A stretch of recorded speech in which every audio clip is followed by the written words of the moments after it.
tu as les résultats inverses de ce que tu veux avec les subliminaux, c'est que tu fais sûrement cette erreur.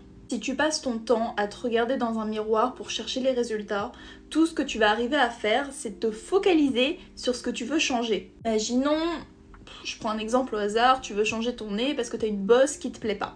À chaque fois que tu vas te regarder dans un miroir pour vérifier si tu as des résultats, tu vas pas envisager le fait que tu aies des résultats.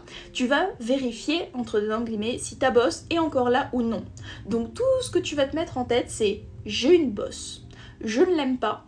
Et à chaque fois que tu vas te regarder dans le miroir, tu vas chercher ta bosse.